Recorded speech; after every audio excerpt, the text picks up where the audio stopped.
Magandang araw po mga kapwa o guro. Welcome back po dito sa Learning Pal. Sa pagpapatuloy po ng ating Google Classroom tutorial, ay ituturo natin kung paano gumagana ang settings ng ating Google Classroom at ang individual class settings sa bawat class. Mapapansin po natin na parehas lang po sila settings. Ang pinagkaiba lang po ay yung general settings ng ating Google Classroom ay ang pangkalahatan para sa mga class na nasa Google Classroom natin. Samantalang ang class settings naman po ay ang individual settings ng bawat class natin. Para mas maintindihan natin ito, pumunta na tayo sa general settings ng ating Google Classroom. Open tayo ng internet browser. Tapos, click natin yung 9 dots sa may bandang kanang bahagi. Scroll down lang. Hanapin natin yung Google Classroom icon. Tapos, click natin ito.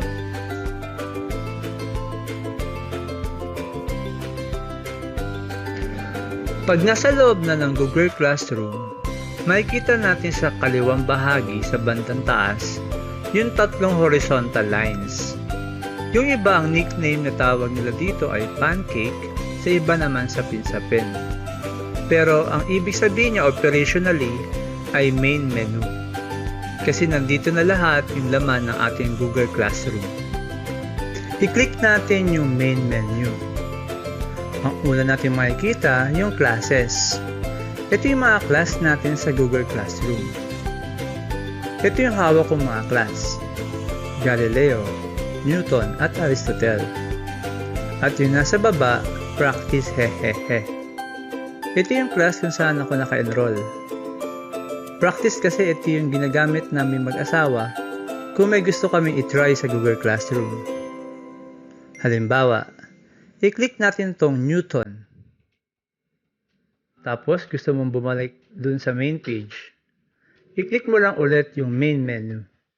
Tapos, select classes. Sunod naman yung calendar. Dito makikita yung mga reminders tulad ng due date ng iyong assignment. Pwedeng i-check bawat class or sa lahat ng class na hawak natin.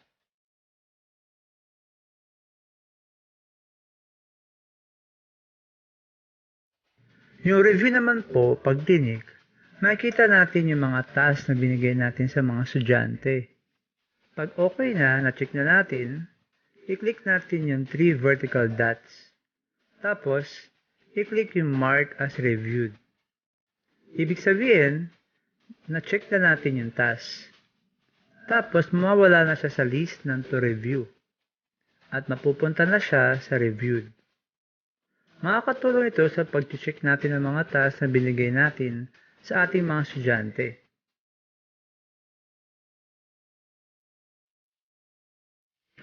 Makikita din po natin yung ating mga class. Shortcut din po siya papunta sa ating mga class. Pag kinik po natin, yon, nasa class na po tayo.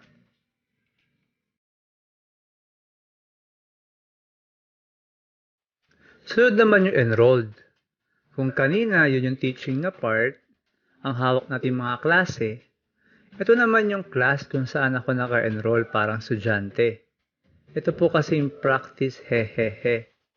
Ito po yung ginagamit ng asawa ko para pagpraktisan ako ng kanyang Google Classroom. Kunyari daw ako yung estudyante niya.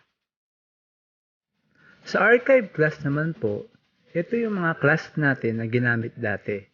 Pero pwede natin sila ibalik kung kailangan. At ang panghuli po ang settings. Click po natin yung settings.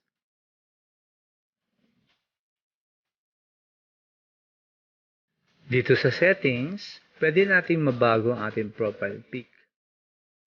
Sa manage naman, pwede natin ma-edit yung mga details sa ating Google account. Sunod naman yung mga gusto nating setting sa ating email at comments. Para mabago, i-click lang yung blue button sa kanan. Ito yung part na general settings para sa ating Google Classroom. Makakatanggap tayo ng notification sa ating email sa lahat ng mga nangyayari sa ating Google Classroom. Pwede mag-comment sa iyong post. Pwede ka itag sa comments. Pwede magbigay ng private comment sa work na binigay mo. Pag specific naman, dito lang sa class kung saan tayo enrolled as student. Work and other posts from teachers. Return work and grades from your teachers. Invitations to join class as a student. And then we will be updated sa mga due date reminders sa ating work. Sa mga tinuturuan naman nating class, ito naman yung ating pwede mga settings. Students can submit their work even though it's late. And then resubmissions of student work, so pwedeng ulitin ng bata yung kanilang gawa. Invitations to co-teach other classes. Scheduled post, publish, or failed. Pwede din natin i-turn on or off yung notification sa ating email. Pwede din natin baguhin kung anong class lang. So ito yung mga importanteng settings na dapat natin malaman dito sa ating Google Classroom. Para naman po sa class settings, i-click po natin yung isa sa ating mga class. Halimbawa, yung grade 7 Newton. Pag nasa loob na ng class, punta tayo sa kanang taas na bahagi. Makikita natin yung parang bolt or screw. Yan po yung class settings na tab. I-click po natin.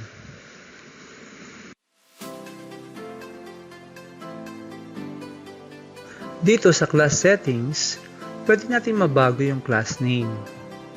Maglagay ng class description, section, at pwedeng maglagay ng room at subject. Mahalaga po itong impormasyon dahil ito po yung makikita ng ating mga estudyante sa ating Google Classroom banner o yung parang square po na label ng ating class. Kung wala pa kayong Google Classroom banner tulad nito, pwede nyo po mapanood kung paano gumawa nito sa pag-click ng link sa taas. Magpatuloy po tayo. Next po ay yung general settings ng class. Dito, makikita yung ating class code.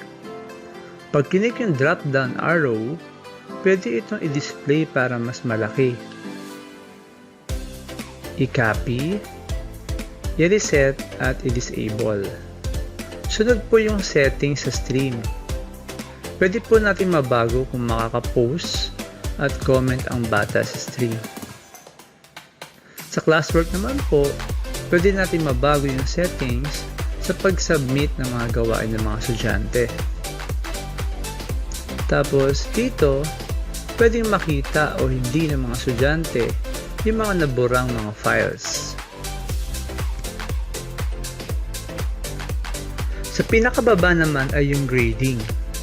Dito, pwede natin mabago kung paano natin makikita yung scores ng mga bata. Lahat po ng gagawin natin sa class settings, yung mga pagbabago po, huwag po natin kakalimutan i-click yung save sa may kanang taas na bahagi para ma-save po yung ating mga pagbabago.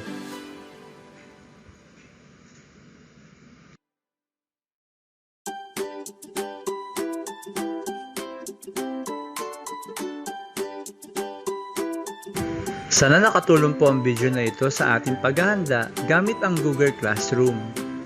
Para sa iba pang mga video tungkol sa Google Classroom, ay nasa playlist ko po siya para masundan po natin lahat.